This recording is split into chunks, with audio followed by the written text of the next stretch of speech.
Hey everyone, and welcome to The Explainer. Today, we're deconstructing a brief, but honestly incredibly potent piece of text that gets right to the core of human endurance. We're talking about building true, bulletproof psychological resilience. You know, it's so easy to talk a big game about mental toughness, but what does it actually look like when that toughness is genuinely put to the test? Well, let's dive right in and find out. So, you think you have a strong mindset? It's a pretty direct challenge, isn't it? Our source material today doesn't sugarcoat a single thing. It opens right up by breaking the fourth wall and aggressively questioning our preconceived notions of strength. Look, most of us, myself absolutely included, like to believe we're mentally tough. We read the right books, we set our daily goals, and we feel incredibly strong when the sun is shining and everything's going our way.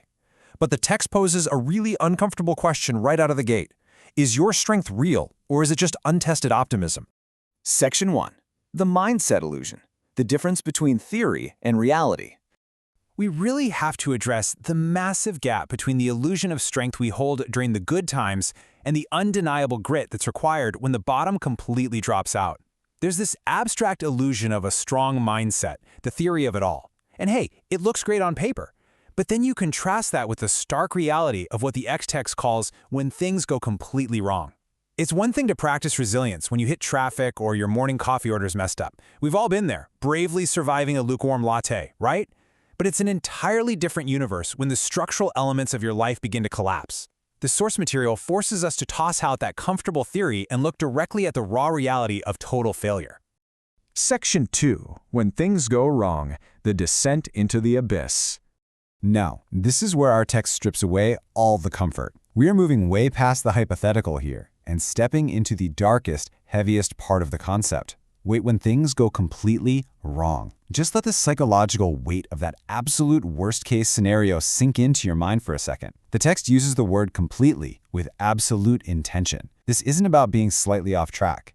This is not a minor setback. Completely wrong. It represents that terrifying moment when the safety nets fail. The ground gives way and you find yourself in a total, terrifying freefall. Section 3. The compound toll, the breaking point of human endurance. Our text doesn't just leave completely wrong as some vague, scary concept. It gets highly specific about the real-world adversities that stack up to create this crushing compound toll on your life. The source actually outlines 4 exact failures. 1. Your best deals fall apart. 2. Your rent is late. 3. You can't pay your bills. And 4. You are tired and sick. Any single one of these is stressful enough to ruin a week. But the text is exploring what happens when they all converge at the exact same time. It's a compounding, stacking effect. When the professional failure triggers the financial crisis, which in turn completely destroys your physical health. This specific combination is perfectly designed to overwhelm a standard, untested mindset. The author is basically categorizing this breakdown into a suffocating 360-degree assault on your stability. You're dealing with professional stress from your best deals evaporating, financial stress from the rent being late and bills piling up, and physical stress from being absolutely exhausted and ill. You have literally nowhere to retreat because every foundational pillar of your life, your work, your money, and your body is compromised simultaneously. Let's look a little closer at that financial weight. Rent is late and you can't pay bills. The text deliberately isolates the profound, gut-wrenching panic of not being able to afford basic survival needs. This isn't about losing luxury items or having to skip a vacation. It's about the primal, deep-seated fear of losing your shelter and your sustenance. When your rent is late, the cognitive load is just immense. It consumes absolutely every waking thought you have. It's a visceral, completely draining type of fear. And then, as if that wasn't enough, the text adds the final, brutal layer. The physical weight, being tired and sick.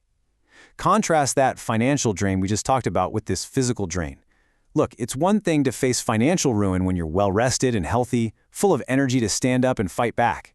But dealing with absolute systemic failure while you are literally exhausted and physically unwell, that is what truly tests human endurance. Your body is begging you to quit at the exact moment your circumstances demand that you fight the hardest. Section 4. The ultimate choice, the grit to pivot. Okay, so we've established the abyss, but the source material doesn't leave us stranded down there. This brings us to the raw, gritty turning point demanded by the text. It's the fulcrum on which all true resilience balances. If you have the balls to pick yourself up and say absolutely nothing can stop me, I mean, wow. This is really the dramatic climax of our explainer today. Notice the incredibly intense, visceral language of the text. It requires a raw, almost irrational surge of defiance in the face of objective defeat. It's an internal rebellion against your external circumstances. It's making the conscious, incredibly gritty choice to stand back up when every single professional, financial, and physical metric is telling you to just stay down. Section 5. The forward push, the procedure of survival. Now, that raw emotional decision we just talked about, it can't just remain a feeling. The text insists that this decision has to immediately translate into a seemingly paradoxical set of actions to ensure you survive. We can actually map out the exact 3-step sequence of survival the author demands. Step 1, pick yourself up. This is just the physical and mental act of rising from the collapse. Step 2, say absolutely nothing can stop me. That's the verbal, psychological reinforcement of your will. And step 3, which is probably the most fascinating part of the text, push forward like life is completely fine. This is the true procedure of survival. It's an active, forward momentum that completely ignores the wreckage burning down around you. Section 6. The proven mindset, the ultimate paradox. We're now exploring the final reward of this trial. You're shifting from the internal chaos of complete failure, the lost deals, the late rent, the sickness, to a genuine psychological superpower, pushing forward like your life is completely fine.